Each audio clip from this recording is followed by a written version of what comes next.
बचपन से ही रिद्धि के सिर से माँ बाप का साया उठ गया था। दादा दादी ने मासूम रिद्धि की जिम्मेदारी अपने कंधों पर ले ली और रिद्धि देखरेख में बड़ी होने लगी। बचपन से ही उसे संस्कारों की घुटी पिलाई जाने लगी और रिद्धि पढ़ाई हर काम सलीके से करती थी, इसीलिए दादा दादी की बेहद लाडली थी। यही एक नातिन है क्या इनकी?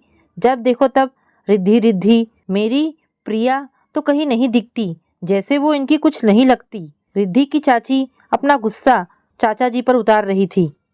तुम भी सुषमा, अब क्या बोलूं, रोज एक ही बात लेकर बैठ जाती हो। कभी प्यार से बिन माँ की बच्ची से बात कर लिया करो। पंकज जी पत्नी को समझाते हुए बोले। तुम तो उसे भूल कर भी प्यार से बोलती नहीं और चाहती हो माँ बाबूजी भी ना बोले। मुझे तुम्हारी यह बात अच्छी नहीं लगती। हाँ, हम क्यों अच्छे लगेंगे? सारा कुछ कर दो भाई साहब की लाडली के नाम। रिद्धि को उसकी चाची बिल्कुल भी पसंद नहीं करती थी। शायद रिद्धि की खूबसूरती उनके आंखों में खटकती थी। इसके विपरीत रिद्धि जब भी समय मिलता चाची की मदद करने आ जाती थी। चाची की बड़ी बेटी प्रिया रिद्धि की हम उम्र थी, पर चाची ने उसके मन में भी रिद्धि के लिए जहर भर रखा था। यही कारण था वो रिद्धि से जलती थी। रिया की आदत थी जो रिद्धि को मिले वही उसे भी चाहिए। उसने दादाजी को रिद्धि को पैसे देते देखा तो तुरंत माँ के पास भागी।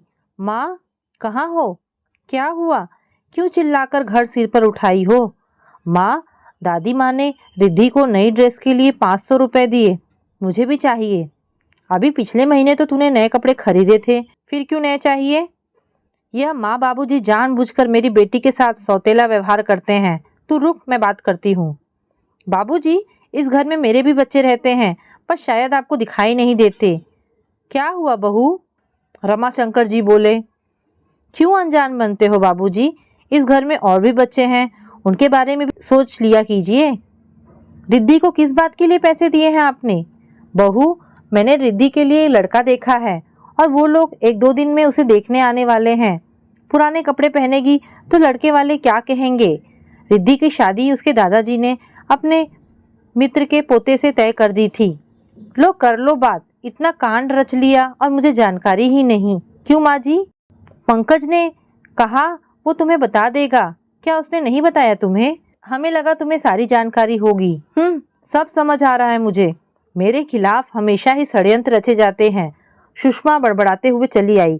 2 दिन बाद विजय कुमार अपने बेटे बहू और पोते आकाश के साथ रिद्धि को देखने आ गए। रमाशंकर जी घर में कोई कलह नहीं चाहते थे तो खाने पीने की व्यवस्था करने के लिए हलवाई बुला लिया था। यह देख सुषमा बहुत खुश हो गई और अच्छी होने का दिखावा करती रही। आपकी पोती तो हमें पसंद आ गई है रमाशंकर जी। अब फैसला मेरे बच्चों के हाथ में है। रिद्धि के चेहरे पर शर्म की लाली छा गई। आकाश के माता पिता बोले, रिद्धि हमें भी पसंद है अंकल जी। बच्चों को अकेले बात करने देते हैं और वो एक दूसरे के बारे में क्या सोचते हैं। दोनों को अंदर कमरे में भेज दिया जाता है। थोड़ी देर में ही आकाश वापस आ गया और माँ के कान में धीरे से कुछ कहकर चुप बैठ गया। विजय ने कहा, क्या बात है आकाश, क्या तुम्हें रिद्धि पसंद नहीं? आकाश की तरफ से कुसुम जी बोली, नहीं नहीं अंकल जी, हमें यह रिश्ता मंजूर है। कुसुम जी मुस्कुराते हुए बोली, रिद्धि बेटा आप क्या चाहती हो? रिद्धि को भी आकाश पसंद आया है और वो हाँ कर देती है। दोनों में फोन पर बातचीत शुरू हो गई थी। रिद्धि मन ही मन वो आकाश को चाहने लगी थी। आकाश भी रिद्धि से बहुत प्यार करने लगा था।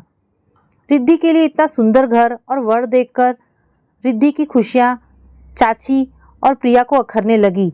चाची अब इस कोशिश में थी कि काश रिद्धि की जगह प्रिया आकाश की शादी हो जाए। सगाई की तैयारियां शुरू हो गई। आकाश शॉपिंग के लिए रिद्धि को साथ ले जाना चाहता था, पर चाची ने जबरन प्रिया को साथ भेज दिया ताकि वो मिल ना पाए। बहू, तुम्हारे दिमाग में क्या चल रहा है? आकाश और रिद्धि के साथ प्रिया का जाना जरूरी था क्या? हाँ जरूरी था माँ जी, दोनों जवान हैं। कुछ ऊंच नीच हो गई तो उसका भुगतान तो मुझे और मेरी बेटियों को करना पड़ेगा। आप लोगों की जिंदगी कितने दिन की है? रमाशंकर जी और विभा जी चुप बैठ गए। सुषमा को जल्दी समझ आ गया कि आकाश की माँ कुसुम की आकाश की शादी को लेकर आकांक्षाएं तो बहुत है, पर ससुर की बात का मान तो रखना ही था। यह सोचकर वो शादी के लिए राजी हो गई थी। सुषमा को मौका मिल गया। आकाश की माँ के लालच को परखने का उन्होंने अपना दांव खेल दिया कि अगर प्रिया और आकाश की शादी होती तो मनचाहा दहेज देंगी। शादी के ठीक 2 दिन पहले कुसुम ने आकर नई मांगे सामने रखती। यह क्या कह रही हो बेटा? विजय जी से मैं बात करता हूँ, उसे तो सब पता है, फिर यह अचानक? पिताजी क्या करेंगे? आकाश मेरा बेटा है, मेरे भी कुछ सपने हैं। आपको मंजूर हो तो ठीक है, नहीं तो अभी 2 दिन है, आप सोच लीजिए। कुसुम की मांगों को पूरा करने में दादाजी सक्षम नहीं थे।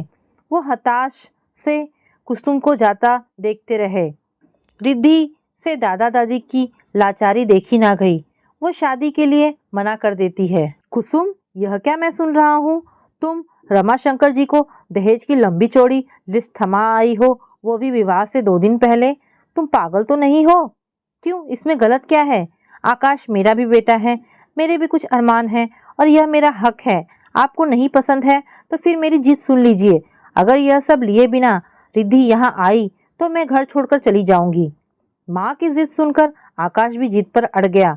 फिर मेरी भी जिद है कि मेरी जीवन संगिनी रिद्धि ही बनेगी, नहीं तो मैं जीवन भर शादी नहीं करूँगा। माँ, यह आप भी सुन लो, मुझे सोने की गुड़िया नहीं चाहिए। रिद्धि ने आकाश का फ़ोन रिसीव करना बंद कर दिया। सुषमा ने कुसुम से आकाश और प्रिया के रिश्तों को आगे बढ़ाने का प्रलोभन दे दिया, जिसे कुसुम ने स्वीकार कर लिया। घर में प्रिया की शादी की तैयारियां होने लगी। रिद्धि की बेचैनी देखकर दादा दादी की आंखों से आंसू बहने लगे। विभा, क्या सोचा था और क्या हो गया? मेरी फूल सी बच्ची के जीवन में इतना दर्द क्यों लिख दिया भगवान ने? सच्चा प्यार, त्याग और समर्पण चाहता है। रिद्धि ने सबकी खुशी को ध्यान में रखते हुए सारा दर्द दिल में छुपा लिया, पर आकाश ने विद्रोह करते हुए शादी के लिए मना कर दिया। पंकज जी भी मन ही मन चाहते थे कि कैसे भी रिद्धि का घर बस जाए। उन्होंने सुषमा को भ्रम में रखते हुए विजय कुमार और उनके बेटे सुरेश से रिद्धि और आकाश के रिश्ते को आगे बढ़ाने की फरियाद करने लगे। देखिए, मैं जानता हूँ कुसुम भाभी के मन में दहेज का विष सुषमा ने भरा है, पर कलह कलेश के कारण चुप रह गया। मैं रिद्धि को जानता हूँ, वो घुट घुट कर मर जाएगी, पर अपना दर्द किसी को नहीं दिखाएगी। वो प्रिया की शादी की तैयारी करती है तो करती रहे, पर रिद्धि के प्रति मेरी भी कुछ जिम्मेदारी है। आप बस कुसुम भाभी को मना लीजिए, मुझसे जो बन पड़ेगा वो खुशी से देने को तैयार हूँ। तभी बातचीत के बीच में आकाश आ गया। अंकल, आप बेफिक्र होकर जाइए, मेरी शादी सिर्फ और सिर्फ रिद्धि से होगी। आकाश की बात सुनकर पंकज जी वहां से संतुष्ट होकर चले गए। कुसुम जी शादी की शॉपिंग करके लौटी तो देखा कमरे में बैग पैक रखे हुए थे। यह सब क्या है? मैं वापस यूएस जा रहा हूँ माँ। क्या? कल तेरी शादी है और तू यूएस जा रहा है? तेरा दिमाग तो खराब नहीं हो गया? और आप सभी चुप बैठे तमाशा देख रहे हैं। कुसुम गुस्से में बोली। माँ, माँ, 1 मिनट शांत हो पहले, फिर मेरी बात सुनो। मुझे कुछ नहीं सुनना, तू कहीं नहीं जा रहा है। यह सारा सामान अंदर रखो। ठीक है, मत सुनिए, आपसे कुछ कहने का कुछ फायदा नहीं। आपने तो बेटे के लिए एक जिद्दी, घमंडी, बदतमीज लड़की का चुनाव कर लिया। आपने माँ होने का कर्तव्य निभा लिया। अब जरा मेरी बात का जवाब दीजिए। प्रिया की माँ ने अपने स्वार्थ के लिए अपनी भतीजी की खुशियों को बलि चढ़ा दी। आपको क्या लगता है उनकी बेटी आपके घर को खुशियों से भरेगी? जवाब दीजिए माँ। रिद्धि ने अपने घर की सुख शांति के लिए कितना बड़ा त्याग कर दिया, वो नहीं दिखाई दिया। सबकी खुशियों को ध्यान में रखते हुए चुपचाप हालात के आगे समर्पण कर दिया। अब बताइए, दया ममता से भरी हुई लड़की आपके घर को खुशियों से भरेगी या स्वार्थ में डूबी लड़की? फिर भी अगर आप सही हैं तो मैं आपकी खुशी के लिए अपनी जिंदगी दांव पर नहीं लगा सकता। बहू, बुरा मत मानना, पर कल जब तुम्हारे सामने आकाश की जिंदगी कलह कलेश से भरी होगी तो क्या तुम खुश रह पाओगी? नहीं ना। अब भी समय है, मान जाओ और रिद्धि को स्वीकार कर लो। आकाश की बातें सुनकर कुसुम को समझ आ गई कि वो लालच में अंधी होकर कितना गलत करने जा रही थी। जो लड़की बहन का हक छीनकर खुश होती है, वो मेरा क्या घर संभालेगी? मुझे माफ कर दीजिए बाबूजी, पर अब क्या बहू? मैं सुषमा जी को मना कैसे करूं? कुसुम बोली। तुम हाँ कर दो, बाकी सब पंकज जी देख लेंगे। बस पहले से किसी से कोई बात नहीं करना, सुरेश ने कहा। तो कुसुम ने गर्दन हिलाकर स्वीकृति दे दी। नियत समय पर बारात द्वार पर पहुंच गई। बारात की आवाज़ सुनकर रिद्धि भागकर अपने कमरे में चली गई और रोने लगी। सामने की मेज पर रखा शादी का जोड़ा उसे मुंह चिढ़ा रहा था। रिद्धि, पंकज की आवाज़ सुनकर रिद्धि ने जल्दी से आंसू पोंछ लिए। जी चाचा जी, अभी आई। रिद्धि उठकर बाहर निकल रही थी कि चाचा कमरे में आ गए। तू तैयार नहीं हुई अभी तक? साथ में आई लड़कियों से, सुनो जल्दी से इसे तैयार करके नीचे लेकर आओ, और यहाँ रखा है शादी का जोड़ा। पर चाचा जी, तू चिंता मत कर रिद्धि, तेरी चाची को अच्छे से समझा दिया है, अब सब ठीक है। चल जल्दी से तैयार हो जा, आकाश इंतजार कर रहा है। पंकज जी मुस्कुराते हुए बोले तो रिद्धि शर्मा गई। पंकज जी मुस्कुराते हुए चले गए। रिद्धि और आकाश की शादी हो गई और रिद्धि विदा हो गई। रमाशंकर और विभा रिद्धि का घर बस जाने से बहुत खुश थे। माँ, आप कुछ बोली क्यों नहीं? प्रिया माँ से झगड़ा कर रही थी। इतनी बड़ी साजिश, जैसे मैं सौतेली बेटी हूँ। माँ कुछ बोलो तो। क्या बोलूँ? तेरे पिता ने तलाक के पेपर सामने रख दिए थे। मैं अनपढ़ इस उम्र में अलग होकर कैसे गुजर बसर करूँगी?